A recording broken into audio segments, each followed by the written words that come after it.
German soldiers didn't realize U.S. Sherman tanks used the world's best radios, and that invisible advantage changed everything. June 1944, Normandy, France. The cobblestones of Villers-Bocage trembled under the weight of approaching armor. German Panzer crews peered through their periscopes, watching American Sherman tanks roll through the morning mist with an eerie coordination that defied explanation. While German tank commanders frantically waved flags and sent runners zigzagging across bullet-swept fields, the Shermans moved like a single organism, turning in perfect unison, striking with devastating precision. Inside each American tank, a small black box crackled with crystal-clear voices, the SCR-508 radio that could reach 8 miles through smoke and chaos. German engineers had dismissed radios as luxury items, prioritizing armor and guns. But as Panzer crews discovered in those deadly summer days, they were fighting an enemy that could think collectively while they struggled to communicate at all. The war's most decisive weapon wasn't steel, it was sound. Before we get into the story, comment below where in the world you are watching from today. The clatter of Sherman tank tracks on Norman cobblestones echoed through the morning air of June 15, 1944. Diesel, exhaust mixed with the acrid smell of cordite. As Major General Maurice Rose adjusted his radio headset inside his command Sherman, the leather felt warm against his ears, already damp with sweat from the humid French summer. Static crackled briefly before clearing into the calm voice of Lieutenant Colonel William Lovelady, positioned 3 miles northeast near Hill 117, Omaha 6. This is Combat Command A. We have visual on 2 Panzer IVs, hull down behind the church. Request artillery coordinates. Rose keyed his microphone without hesitation. Combat Command A. This is Omaha 6.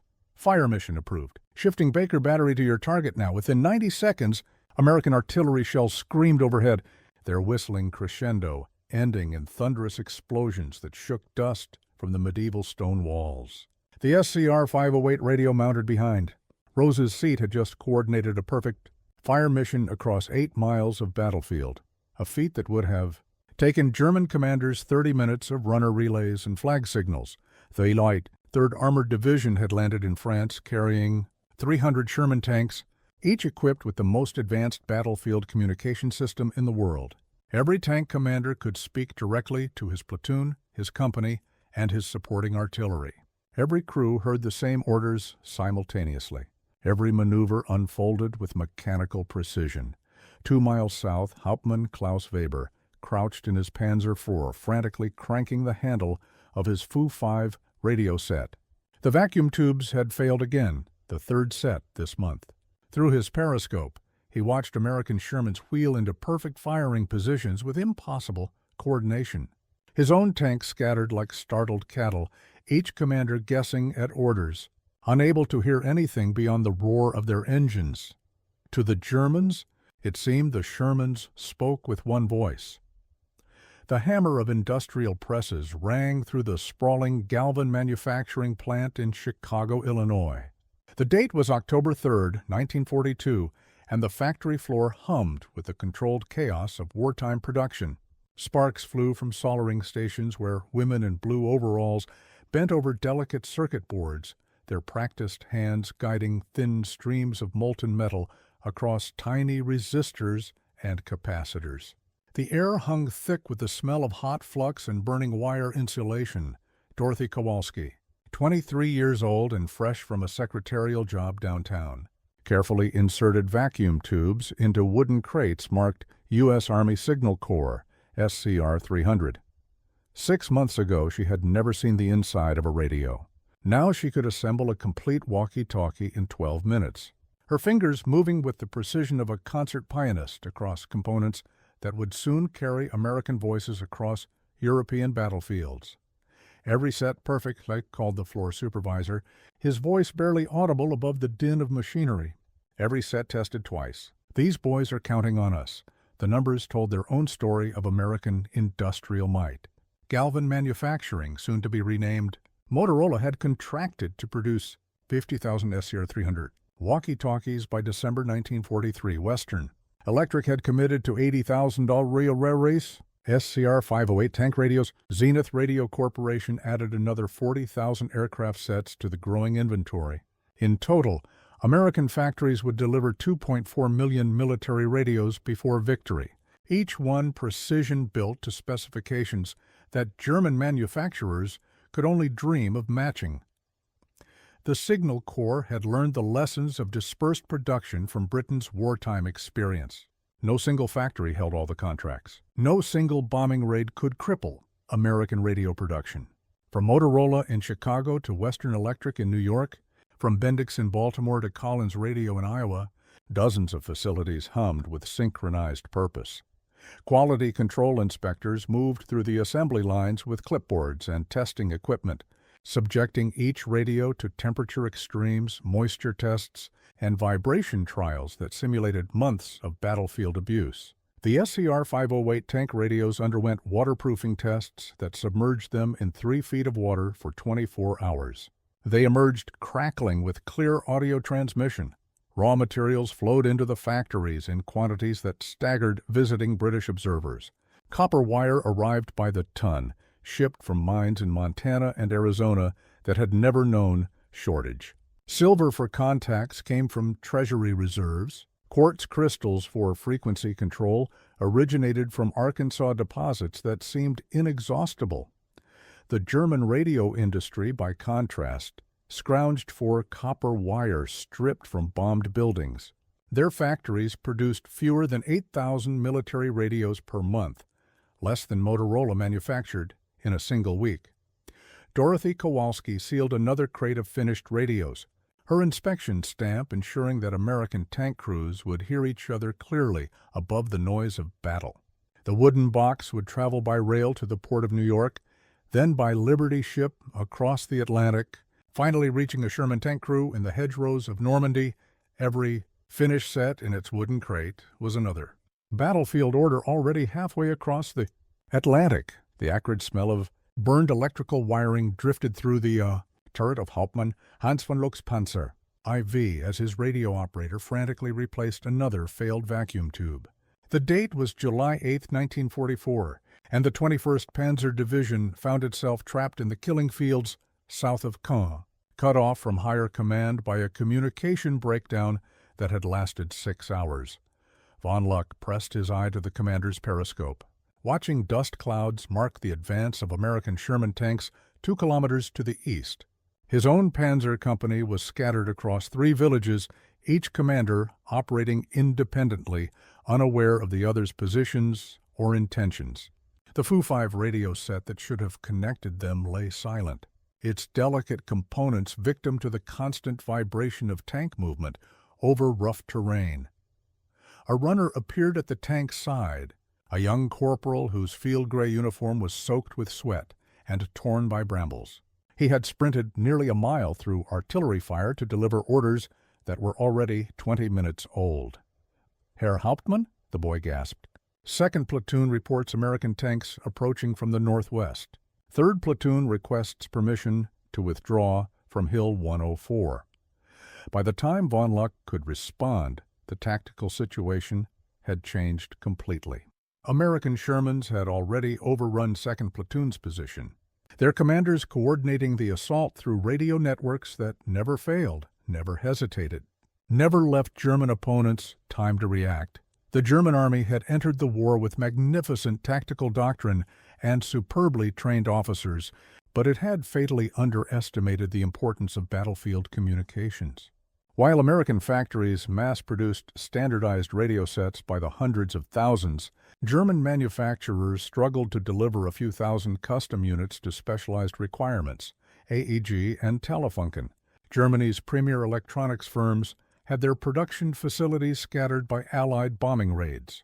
The Telefunken plant in Berlin operated at 12% of capacity after a Royal Air Force attack in March 1944. Raw materials became increasingly scarce as the war progressed. Copper wire was salvaged from telephone lines and household wiring. Vacuum tubes were rationed like ammunition. The German obsession with technical perfection had created radios that were marvels of engineering precision when they worked. The Fu-5 set in von Luch's tank could transmit on multiple frequencies with crystal clarity, but it required constant maintenance by specialists who were increasingly difficult to replace. American SCR 508 radios, built to looser tolerances with more robust components, continued functioning under conditions that would have destroyed their German counterparts. Statistical reports from German field commanders painted a picture of communication breakdown that grew worse with each passing month. By July 1944, only 1 tank in 5 across the entire Wehrmacht carried a functioning radio. Infantry battalions relied on field telephones that were cut by the first artillery barrage. Tactical coordination had devolved to the level of World War I, with officers sending messages by motorcycle courier and colored flares. Von Luck watched another dust cloud approach from the south, more American armor, moving with the coordinated precision that marked units in constant radio contact. While America spoke in chorus, Germany whispered through the ruins. The leather padding of Major General Morris Rose's radio headset pressed against his ears as he leaned forward in the commander's position of his Sherman tank. The morning of August 12, 1944, brought clear skies over the Normandy countryside, and with them the perfect conditions for the armored breakthrough that would shatter German defenses south of Falaise. Rose keyed his microphone, his voice carrying the calm authority that had made him the most effective armored commander in the European theater. All units, this is Omaha 6. Execute Plan Charlie. Combat Command A advances on Axis Blue. Combat Command B follows Axis Red. Artillery shifts to phase line. November, in 30 seconds. The radio transmission reached every Sherman tank in the 3rd Armored Division simultaneously, nearly 300 vehicles spread across 12 miles of Norman hedgerows. Tank commanders acknowledged the orders in crisp, professional voices that betrayed no uncertainty or confusion. Lieutenant Colonel Lovelady's Combat Command A began its advance from positions near Chambois. Colonel Doan's Combat Command B wheeled south from Troon, supporting artillery. Batteries shifted their guns to predetermined coordinates without requiring additional instruction. The entire maneuver unfolded with mechanical precision, each element moving in perfect synchronization with the others. German observers, watching through binoculars from concealed positions, witnessed what appeared to be an impossible feat of tactical coordination. How could American commanders control such vast formations with such exact timing? The answer crackled through the static in Rose's headset as reports flooded in from across the battlefield. Omaha 6, this is Baker 47. We have destroyed 2 Panther tanks at grid reference 247659. Continuing advance. Omaha 6, this is Charlie 21. Road junction secured. No enemy contact. Omaha 6, this is artillery control. Phase line November complete. Standing by for next fire mission. The SCR 508 radio sets that made this coordination possible represented the culmination of American electronic engineering. Each unit transmitted with 25 watts of power, sufficient to maintain clear communication at ranges up to 8 miles, even through the interference of battle. Crystal-controlled frequency selection eliminated the drift that plagued German radios. Standardized components allowed rapid field repair by any trained technician. Rose coordinated his division's advance like a conductor directing a symphony orchestra, each radio transmission adding another voice to the harmonious whole. When German Panzer units attempted to counterattack, American tank crews received warning minutes before enemy armor appeared. When artillery support was needed, shells arrived overhead before German commanders could even identify the target. The contrast with the German communication methods could not have been more stark. Intercepted German radio traffic revealed the chaos that followed communication breakdowns. Unit commanders sent desperate messages by motorcycle courier, their orders arriving long after tactical situations had changed completely. Flag signals became meaningless in the smoke and dust of battle. Visual coordination broke down when commanders lost sight of their subordinate units. Rose's 3rd Armored Division advanced 18 miles in 6 hours, destroying 47 German tanks while losing only 3 American vehicles. The German 116th Panzer Division, caught without functioning communications, disintegrated under the coordinated assault. Orders that once took hours now traveled faster than a shell. The conveyor belts at Western Electric's Kearney Works plant hummed with mechanical rhythm as thousands of SCR-500 tank radios moved through the assembly process.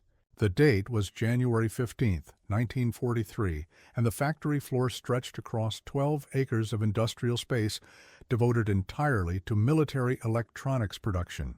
Overhead fluorescent lights cast harsh shadows across workstations where men and women in white coats performed the intricate surgery of mass production. Supervisor Frank Morrison walked the assembly line with a clipboard, his trained eye catching details that would escape civilian observers. Each radio chassis followed an identical path through 47 separate assembly stations. Workers installed components in precise sequence, their movements choreographed by industrial engineers who had studied every motion for maximum efficiency. The scale of American radio production dwarfed anything attempted in human history. Western Electric alone produced 2,000 SCR-508 sets per week. Motorola contributed another 1,500 walkie-talkies every 7 days. Bendix Radio added 800 aircraft communication sets to the weekly total. Across the United States, 63 separate factories hummed with coordinated purpose, their combined output reaching levels that seemed impossible to European observers. Quality control stations interrupted the assembly flow at regular intervals, subjecting each radio to tests that would reveal any weakness in design or construction. Technicians applied artificial battle damage, bullet holes through the chassis, water immersion, temperature extremes from -40 to plus 160 degrees Fahrenheit. The radios that emerged from these trials would function reliably under conditions that destroyed less robust equipment. Standardization was the key to American success. Unlike German manufacturers who produced dozens of different radio models for specialized applications, American factories concentrated on a handful of proven designs. The SCR-508 tank radio used identical components regardless of which factory produced it. A vacuum tube manufactured in Chicago would fit perfectly in a radio assembled in Baltimore. Field repair became a simple matter of component replacement rather than custom engineering. Raw material procurement reflected American industrial abundance. Copper wire arrived by the freight car load from mines in Montana and Arizona. Silver contacts came from Treasury Department reserves. Quartz crystals for frequency control originated from Arkansas deposits that seemed inexhaustible. German factories, by contrast, scavenged for materials salvaged from bombed buildings and captured equipment. The human element proved equally impressive. American workers, many with no previous technical experience, mastered complex assembly procedures in weeks rather than months. Company training programs produced skilled technicians faster than universities could graduate electrical engineers. Women who had worked as secretaries or shop clerks before, the war now assembled sophisticated electronic equipment with precision that amazed visiting British technical experts. Morrison sealed another crate of finished radios, each unit tested and certified for battlefield service. The wooden boxes would travel by rail to ports on the Atlantic coast, then cross the ocean in Liberty ship convoys. Within 60 days, American tank crews would depend on these radios for survival in the hedgerows of Normandy. Production statistics told their own story of overwhelming industrial superiority. American factories would ultimately deliver 2.4 million military radios before victory, a figure that exceeded total German production by a factor of 16 to 1. For every tank destroyed in Europe, another radio was leaving a Midwestern factory. The interrogation room at the Falaise prisoner of war camp reeked of stale cigarette smoke and unwashed uniforms, as Captain Robert Mitchell of the 2nd Armored Division interviewed recently captured German officers. The date was August 21, 1944, and the collapse of German Army Group B had delivered dozens of senior Panzer commanders into Allied hands. Their debriefing sessions revealed a pattern of confusion and bewilderment that American intelligence officers found both illuminating and deeply satisfying. Oberst Heinrich Freiherr von Luttwitz, former commander of the 2nd Panzer Division, sat across the wooden table from Mitchell, his field-gray uniform still bearing mud from the retreat through the Falaise pocket. The German colonel's eyes held the hollow look of a professional soldier who had watched his unit disintegrate under impossible circumstances. "Your tanks," von Lüttwitz said in heavily accented English, "they move like they share one brain. Always they know where we are. Always they arrive exactly when we do not expect them." Mitchell nodded, making notes in his interrogation report. Similar comments appeared in dozens of German officer debriefings. The enemy had noticed something extraordinary about American tactical coordination, but they consistently misidentified the source of this advantage. Some attributed it to superior reconnaissance aircraft. Others blamed extensive spy networks among French civilians. None suspected that the answer crackled through radio waves above their heads. Major Klaus Weber, captured during the failed counterattack near Troon, described his final battle with a mixture of professional admiration and personal frustration. "We could see your Sherman tanks 3 kilometers away," he explained, moving in perfect formation, turning together like dancers. "My own company was scattered across 5 villages, each commander fighting his own private war. When we tried to coordinate, the Americans had already moved to new positions. The German accounts revealed communication breakdowns that went far beyond simple equipment failures. Entire panzer divisions had operated without radio contact between major units for days at a time. Company commanders made tactical decisions based on information that was hours out of date. Artillery support arrived at coordinates where enemy forces had been, not where they currently were." Hauptmann Ernst Barkmann, an accomplished tank ace with over 80 kills to his credit, provided the most detailed analysis of American communications superiority. "Individual combat, tank against tank, we could compete," he admitted. "But when your Shermans worked together, coordinated their attacks, called in artillery support that arrived exactly on target, it was like fighting a machine that thought faster than we could react." German intelligence reports, captured along with the officers who wrote them, painted an even clearer picture of communication chaos. Field commanders complained that radio sets failed faster than replacement parts could be supplied. Infantry battalions reported complete loss of contact with supporting armor. Artillery batteries fired on outdated coordinates because new target information could not be transmitted reliably. The statistics that emerged from prisoner interrogations told a story of systemic failure. German divisions averaged fewer than 12 functioning radios per regiment. American regiments carried more than 200 communication sets, with backup equipment available at every level of command. Mitchell closed his interrogation notes with a sense of professional satisfaction. The German army had produced magnificent individual soldiers and brilliant tactical leaders, but they had never understood that modern warfare required seamless communication between all elements of combined arms teams. What Germans mistook for clairvoyance was simply communication, snow-crunched under the steel tracks of Sherman tanks as the 3rd Armored Division established defensive positions in the Ardennes forest. The date was December 16, 1944, and the temperature had dropped to minus 15 degrees Fahrenheit during the early morning hours when German artillery began falling on American positions. Inside his command tank, Major General Morris Rose adjusted his radio headset with fingers stiff from the cold, listening to urgent reports from his scattered units. "Omaha 6. "This is Baker 4-2, crackled the voice of Captain James Burt from his position near Houghton. "We have heavy German armor advancing from the northeast.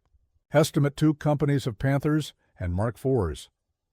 Rose keyed his microphone immediately, his breath forming ice crystals in the frigid air inside the tank turret. "Baker 4-2, this is Omaha 6. Hold your positions. Artillery support coming your way in 3 minutes. Charlie Company is moving to reinforce your left flank." The German offensive that would become known as the Battle of the Bulge had launched with devastating surprise, catching American forces scattered across a 60-mile front in winter quarters. But the communication networks that connected Rose's armor to supporting artillery and infantry units continued functioning despite sub-zero temperatures that froze German radio equipment solid. Telling and preparing this story took us a lot of time, so if you are enjoying it, subscribe to our channel. It means a lot to us. Now back to the story. The SCR-508 tank radios had been designed for extreme weather operations. Their vacuum tubes, protected by insulated housings, and their power supplies, regulated to function in temperatures as low as -40 degrees. German Fu-5 sets, built to tighter tolerances with more delicate components, ceased operating when moisture condensed inside their chassis and then froze, expanding to crack circuit boards and vacuum tube envelopes. Lieutenant Colonel William Lovelady reported from Combat Command A's positions near Manhay, Omaha 6. We have German infantry infiltrating through the tree line. Request immediate artillery on grid reference 453789. The fire mission was approved and executed within 90 seconds. American 105mm howitzers dropping shells precisely on target, despite the confusion of battle in a snowstorm that limited visibility to less than 50 yards.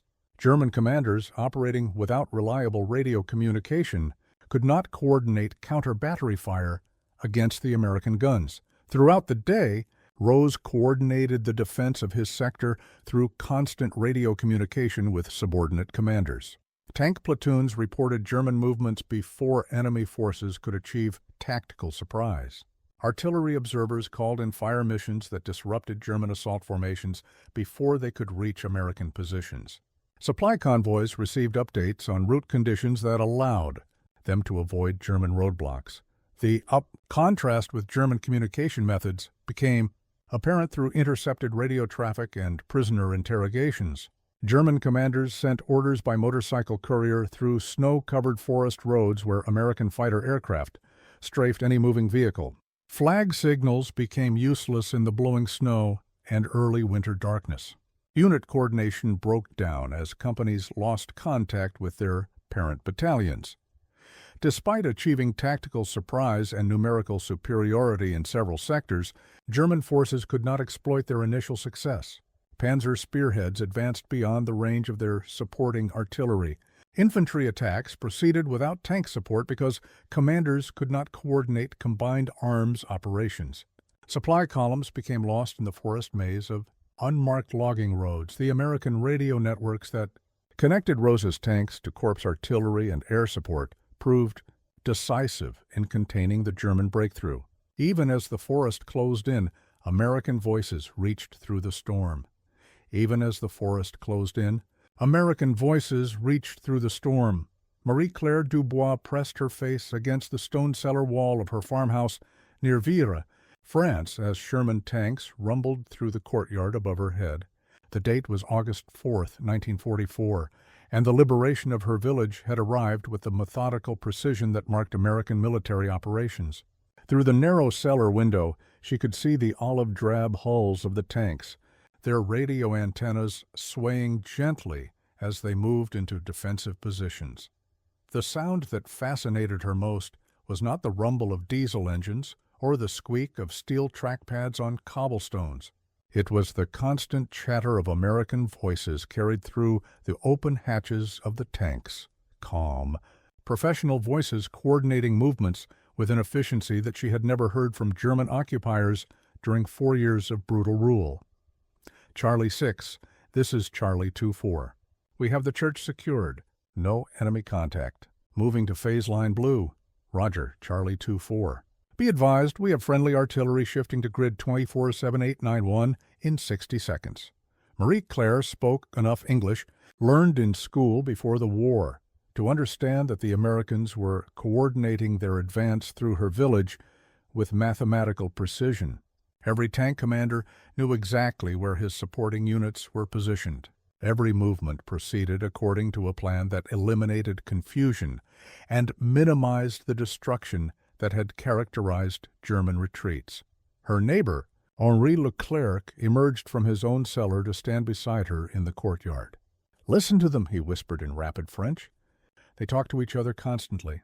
The Germans never did that. They shouted orders and hoped someone would obey. The contrast between American coordination and German chaos had been evident throughout the summer campaign in Normandy. When German forces retreated through civilian areas, They moved in disorder, individual units making independent decisions without reference to overall tactical plans. Buildings were destroyed unnecessarily because commanders could not communicate with supporting engineers. Civilians were endangered by artillery fire that fell on outdated coordinates. American forces advanced with systematic care that preserved infrastructure and protected non-combatants whenever possible. Tank commanders received updated information about civilian positions through their radio networks. Artillery observers could cancel fire missions instantly when friendly forces moved into target areas. Supply convoys followed routes that had been cleared and secured by advance units in radio contact with rear headquarters. The psychological effect on French civilians was profound. Liberation came not as a chaotic battle between competing armies, but as a carefully orchestrated operation that proceeded according to plan. American soldiers knew their objectives, understood their orders, and executed their missions with professional competence that inspired confidence rather than fear. Marie Claire watched Sherman tanks position themselves to defend her village, their crews working with quiet efficiency. Radio operators monitored multiple frequencies simultaneously, maintaining contact with higher headquarters while coordinating with local commanders. The antennas that topped each tank represented invisible lifelines connecting individual vehicles to a vast network of supporting forces. German defensive efforts had collapsed in confusion when radio sets failed and commanders lost contact with their subordinate units. American attack succeeded because every participant understood his role in a larger plan that unfolded with mechanical precision. To the occupied, liberation arrived not just with tanks, but with voices carried on the air. The night shift at the River Rouge Ford plant illuminated Detroit's skyline with floodlights that could be seen from 20 miles away. While 3,000 miles to the east, Berlin huddled under blackout curtains that concealed the ruins of bombed factories. The date was March 15, 1944, and the contrast between American industrial abundance and German resource scarcity had become a chasm that no amount of tactical brilliance could bridge. Production Supervisor William Hayes walked through the radio assembly section of the Ford plant, his footsteps echoing off concrete floors that stretched across 12 acres of manufacturing space.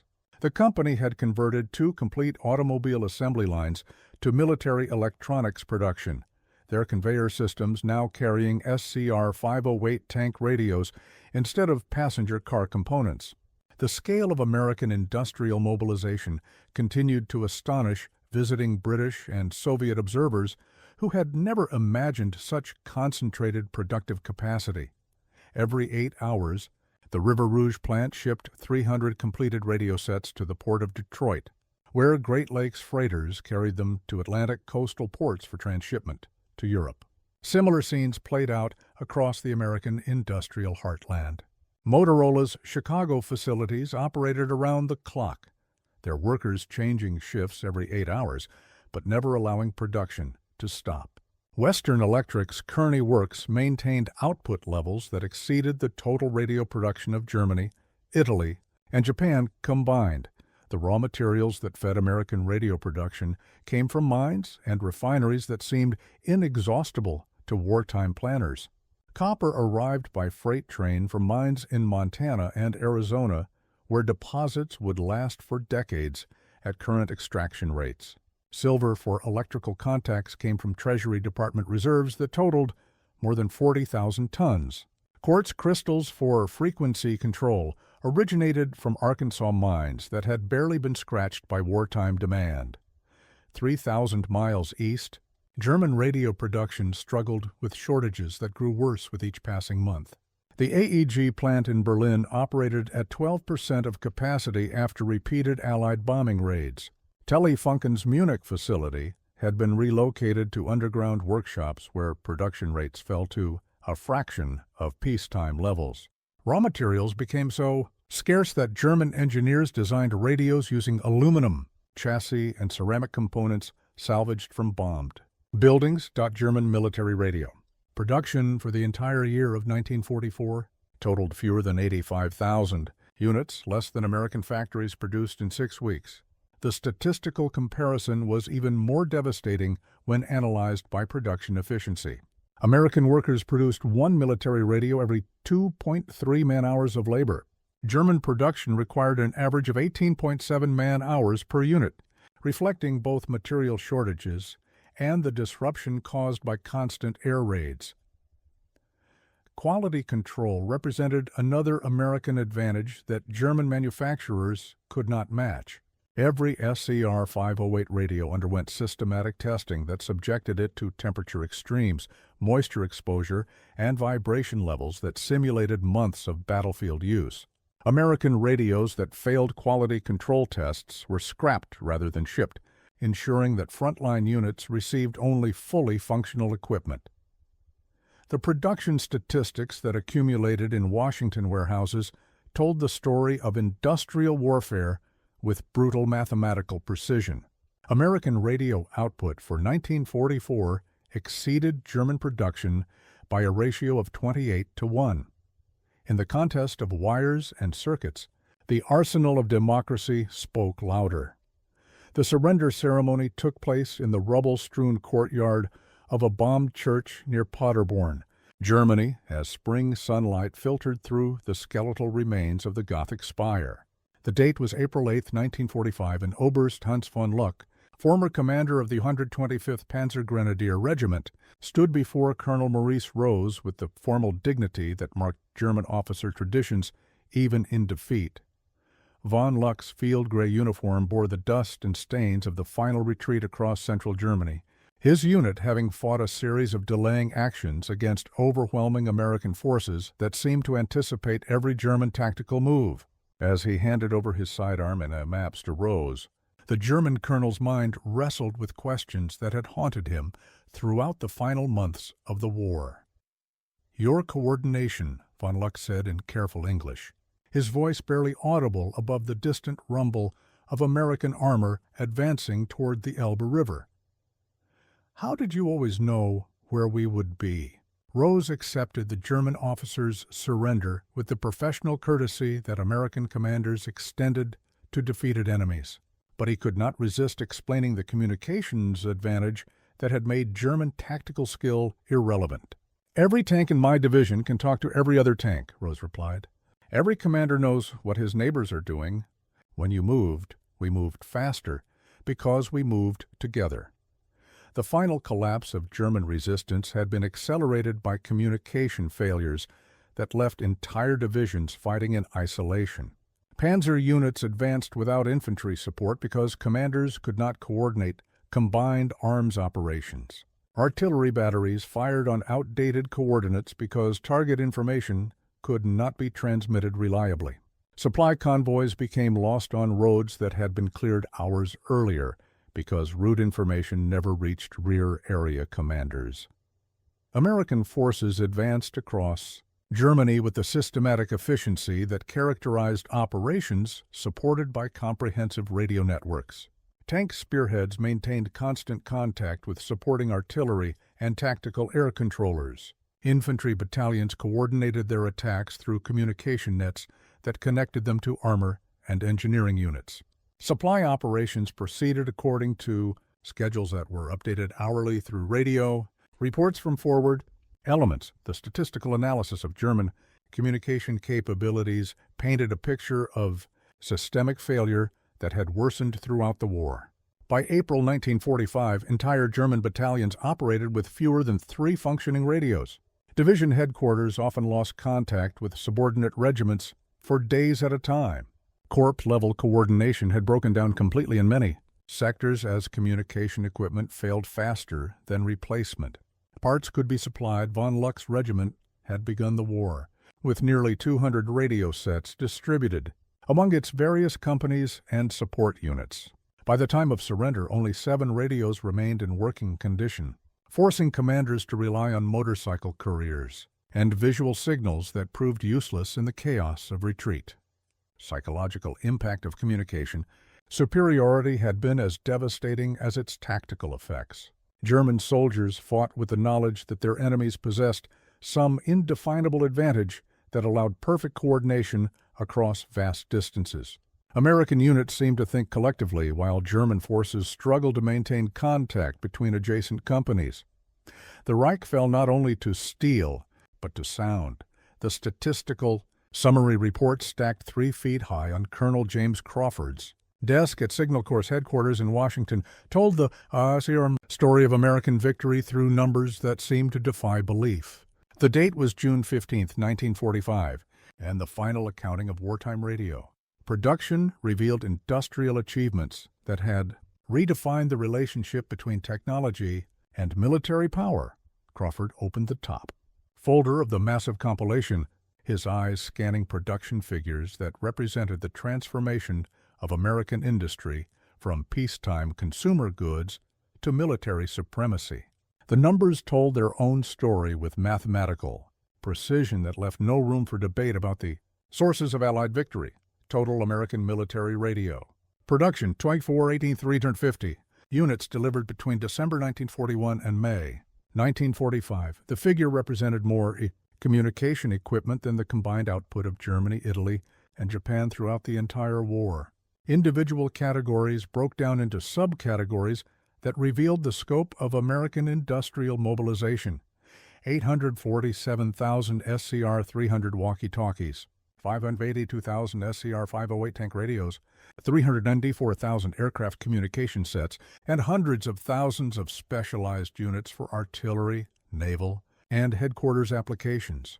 German radio production totaled 147,000 military communication sets for the same period, a ratio of 16-1 in favor of American industry. The comparison became even more stark when analyzed by production efficiency and battlefield reliability. American radios averaged 2,200 hours of operation before requiring major maintenance. German equipment averaged 340 hours of service life under comparable conditions. Quality control statistics provided another measure of American superiority that German manufacturers could never match. Fewer than 2% of American-produced radios failed initial factory testing.